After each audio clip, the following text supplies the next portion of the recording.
Hey everyone, this is Pete, and welcome back to Atari A to Z Flashback, a series of explorations of the 150 games that make up Atari Flashback Classics for Nintendo Switch. Today's game is Miniature Golf for the Atari 2600. This was a 1978 release developed by Tom Reuterdahl. The miniature golf was a popular pastime among the American public in the 1970s, so when the Atari 2600, or the VCS as it was known back then, came along, it made a lot of sense to attempt a video game adaptation of it. Now, this game makes a pretty bold attempt, but it's ultimately held back a little by the programmer's limited mastery of the 2600's hardware at this point, as well as the fact that a lot of video game design principles hadn't really been established at this point. But like I say, it's a bold attempt. They had a go.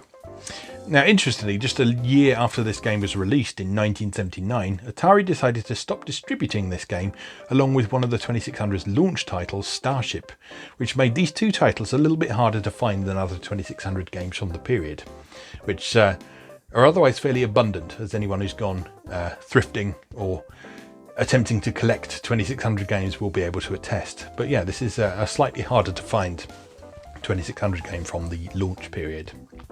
Anyway, let's go play Miniature Golf. Okay, here we are once again with Atari Flashback Classics, and today we're taking a look at Miniature Golf, which is a quite different game from Golf that we saw a while back. Let's have a quick look at the manual. Your sense of timing and your perceptiveness in judging distance are about to be fine-tuned. This exciting video game simulates an actual miniature golf course, complete with moving obstacles.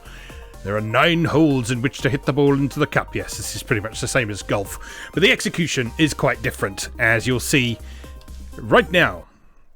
So, one-player game. Here we are. Looks a bit like Adventure, doesn't it? But, no. Right, so what we have here, in the bottom left corner, we have a small blue rectangle, which is the hole. Over on the right, we have a small yellow square, which is the ball. We have a small blue square, which I can move around. This is my club. And the big red square that's going back and forth is just a thing to get in the way and be annoying. Yeah, so up at the top of the screen, you can see that we are in shot 1. This hole is a par 4 hole. I'm not going to get this in 4 shots, but we'll see. So the way this game works is that you position your club as if you're going to sort of throw it at the ball, as if you're playing billiards, basically. And the further away that your club is from the ball when you hit it, the more power is going to be in that shot.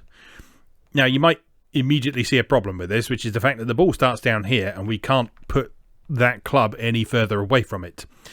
So in a lot of cases, what you end up having to do in this game is shooting in the opposite direction you think you should.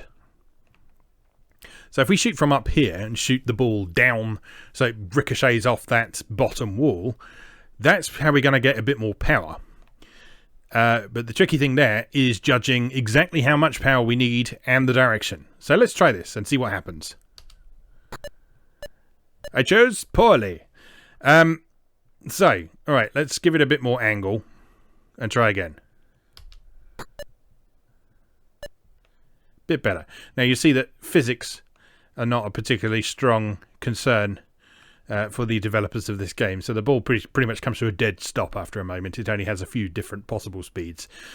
So again, we can't get to the right of that ball very far. So that'll be a pathetic little tap across there. So what we actually need to do is go all the way over here, ricochet it back off that wall so it lands over there. Still not quite far enough, but we might be able to do a fancy diagonal shot down through the middle of that obstacle. As I say, we're not going to get par 4 on this, but no, well, that didn't work, did it? So, let's try the patented tonking it really hard strategy, which also failed. Now on our 6th shot, and we hit the obstacle. Okay, so now we're in a slightly better position to actually get it in the hole though. So if we just line up those 3 things and apply enough power, we should be able to get it in there. Maybe. Especially if we time it right. There we go. Beautifully done. Alright, we're now on hole 2. This is a par 3 hole. And again, we're way too close to the bottom to be able to hit it directly. So we're going to have to bounce it off that back wall. And hope that it goes where we want it to. And again, wait for that red square to get out of the way. Hit! Up it goes. Oh no, too hard. Too hard. Much too hard. Alright, well, that wasn't awful. Could have been much worse. So let's try from about here. Not enough angle on that. And definitely not enough power. Again, from here. Getting there. Well over par, but at this point I'm just happy to clear the course. Right, this is a tricky old one. Again, we need to get it out of that little alcove as soon as possible. We're going to have to time it really carefully to get past that obstacle. That was not bad at all, actually. Right, then we need to angle it down through that bottom bit there. Whoop. I'm sort of getting the hang of this, you know. Only sort of, mind you. Because it's very difficult to judge power. That's something that will just come with practice, I think. And that's how quite a lot of these early 2600 games work. They didn't necessarily have much in the way of content.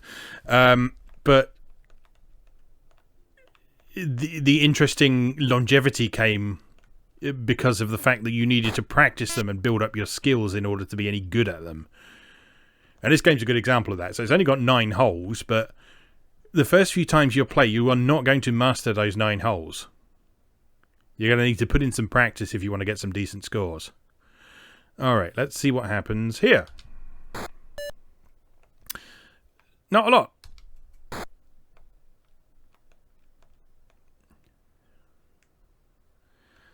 So if I hit it from there, how far does it roll? Let's see. Well, it about ends up where the club was. That's interesting.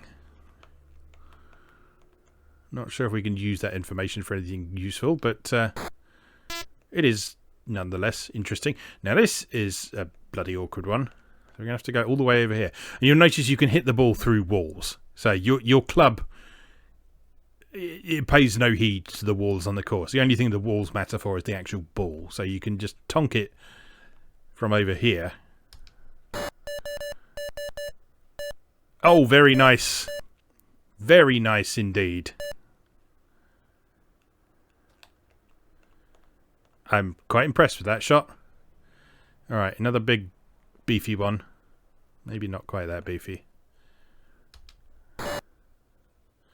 Oh, just got the angle off a bit there. Should be able to do a straight shot this time, though. There we go. Down there. Not quite in the hole, but getting there. Alright, so if we angle it this way a little bit. That was incorrect, but, well, not awful. Because we can do this. Oh! How irritating. The other thing you'll notice about this is that there's no such thing as hitting the ball too hard into the hole. So you will never bounce out of the hole. So as long as your ball collides with that hole sprite, you're all good. Which is nice. Right. Wallop.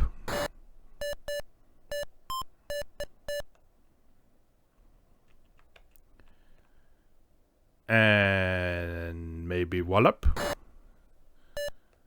Not bad. Could have been better.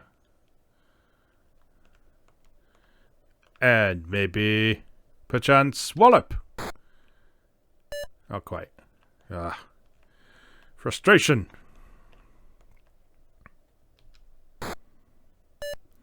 I do like the fact that the your club slows down when you're close to the ball, so you can be more accurate and precise when you're close to it. That said, when you're that close to the ball, you have so little power, it's almost not really worth shooting from that close. So it's a bit of an issue there, but well. All right, this is going to be a twat it and hope situation. Observe. Could have been worse. Now, if I ping it off from that direction, can I get it up that corridor? Let's find out. No, I have done that completely wrong. But now I can just nudge it up there. So that's all fine. Alright, so now if I... let's try this. No. This is so difficult to judge. Oh, piss. Get up there. Now get down there. Oh, this is...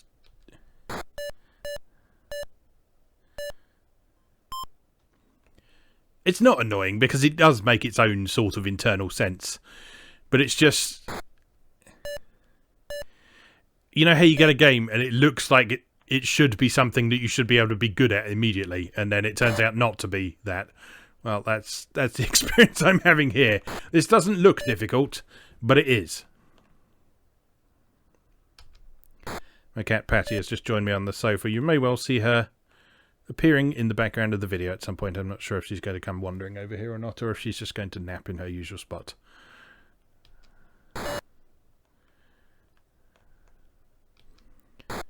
"43 shots to get to hole 8.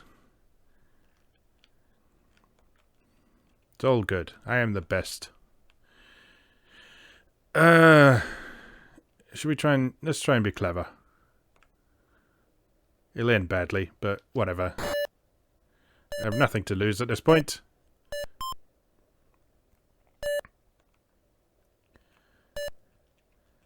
That was...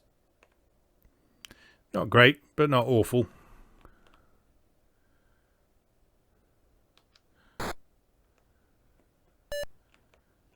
Alright, we can work with this.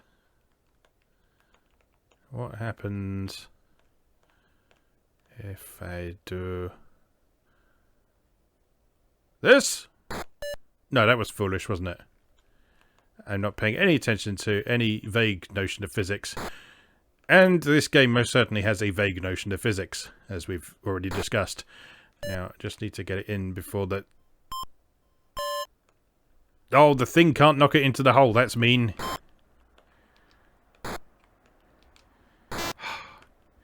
Ninth hole. We're nearly there. And this looks monstrous. Alright.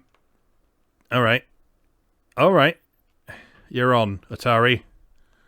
You're on, Atari Miniature Golf. Wallop! Jesus Christ. Got to get into that tiny little gap there.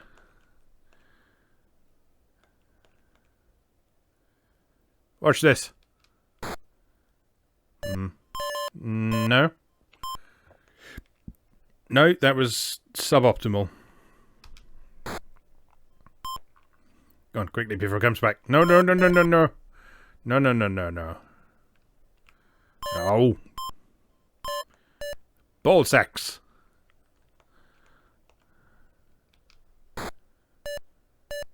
That's it. You stop there. And if I just nudge it over here a little bit, just... That was too much nudge. Nudge. Nudge. And then we just... smack it up here. Like this! No. Oh, no! Oh, yeah, we can work with that. We can work with that.